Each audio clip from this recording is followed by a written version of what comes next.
Hello everybody, welcome to Crafty Soup. My name is Misty. Let me tell you about today's episode.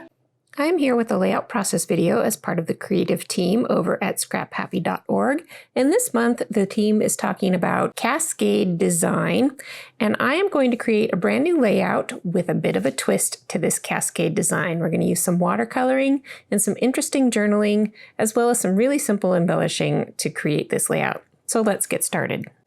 I am setting myself up with all of my materials. I have these photos to tell the story of this haircut that I gave myself recently. And we're going to use this cascade design technique with watercoloring, but we're going to turn it on its side. So I've got my paper and a big brush. This is a size 16 round brush. I got it from the Blick Arts store. And I'm going to be using some mica watercolor paints. And these are twinkling H2Os, which are really hard to find these days, but any mica watercolor paints will work. And I've got sepia and Van Dyke Brown in my Winsor & Newton professional paints, and I'm setting up big puddles of paint to do this because with a 12 by 12 paper, we're going to be making big strokes across the paper. You need a big brush that can hold lots of water and have hold lots of paint and have lots of wetness to it. So that's why the big brush and big puddles of paint. And we are just going to make strokes across this page. Now, I am starting this off as a very typical cascade design where you start off with heavier embellishments, items, articles, paint at the top, and it flows down and it gets lighter and lighter as you go. But once I am done with this paint, I am going to turn it on its side because I want a little bit of a difference to this cascade design.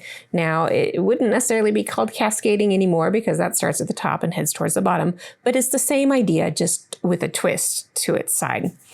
I am using a couple of different colors, and this first layer of paint I am going to do in one go while it's all wet. So any place where I overlap my strokes will pick up the other wet paint and kind of blend and bleed as we go.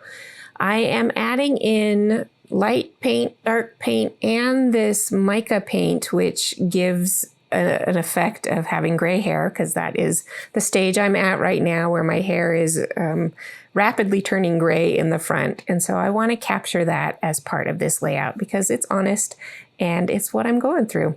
And with my shorter hair, it's actually more noticeable too. So that is interesting. So after I get this first layer of paint done, and I am adding just this white mica paint to it, and it's mostly just getting the shimmer in it, which I will end up not liking as well. And I will end up mixing that paint with the gray paint to lighten up the gray to make it more of a silver color. So that is how I'm using the mica paints. At any rate, I'm just going to add end up adding 4 total layers to this paint project. And I will dry it with my Ranger heat tool in between. You can use an embossing heat gun if you have it. Just keep it farther away from your paper and kind of keep it moving faster so it will warp your paper less with the hotter heat tool than this Ranger tool. I do have both because I do both of these, regular embossing, which works better with the embossing gun, and I like to dry my mixed media projects with the heat tool, so I do have both tools. And you can see as I'm adding up more and more layers, I am trying to make sure I fill in any white gaps in between those paint strokes up towards the top of that paper, and then let it trail off towards the bottom because that's the effect you get from natural hair. It's denser at the top and you see more wispiness at the bottom. So I'm trying to get that natural flow of hair to this layout. And notice I have a longer stroke and a shorter stroke to mimic the before and after of this haircut that I've given myself. And now that I've turned it sideways, we get a different motion to this paper. Instead of having that gravity cascade design motion, we've got more of kind of a sideways wind motion to this, which is normal for hair to blow around in the wind. So that is why I tipped this one sideways. It gives it just a bit of a different energy type to it. All right, so I pulled out some of this glitter paper. It's actually called glimmer paper from Die Cuts with a View, and I like this paper as opposed to other glitter papers because it does not flake, period. It just doesn't. And I am going to spruce up the layout some more with some more silver. I pull out 2 silver pens and test them out, and they're both working equally well for what I want. So I just kind of pick one and go with it. And so I'm adding a few more fine silver strokes into my hair, and I will finish that off with a border in a minute as well. I pull out some shimmery alphas, and I do like this brown glitter alpha best, but I don't have enough letters left.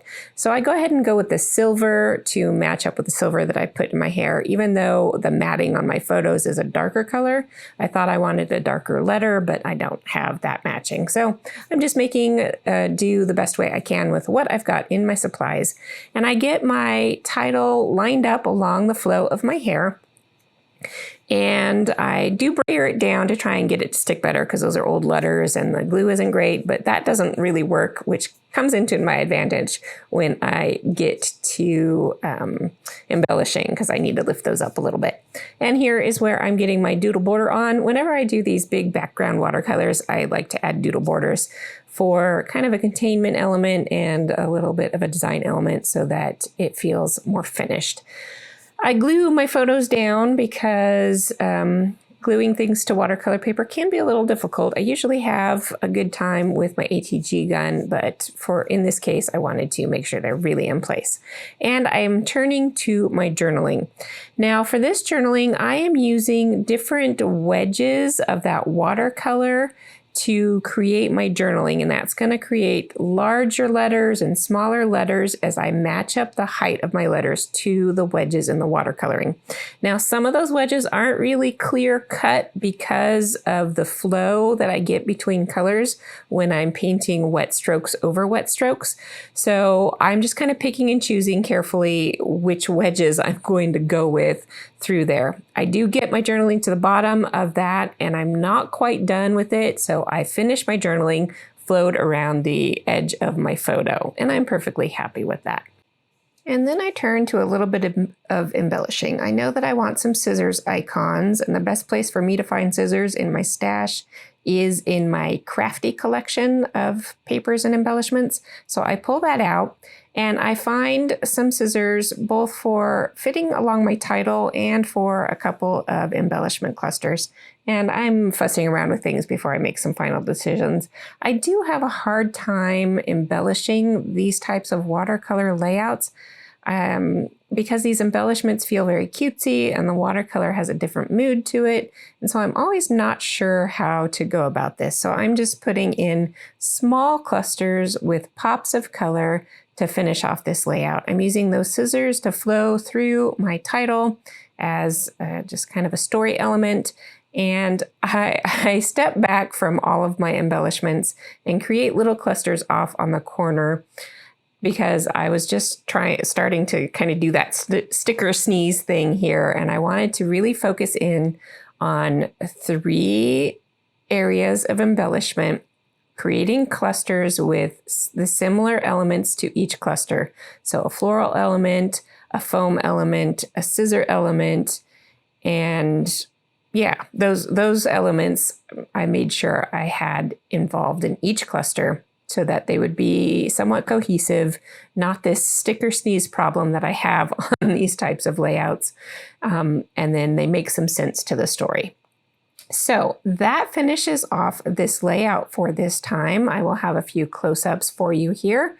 I hope you found something about this layout process interesting, whether it's the idea of twisting this cascade design or perhaps this watercolor technique or this journaling technique.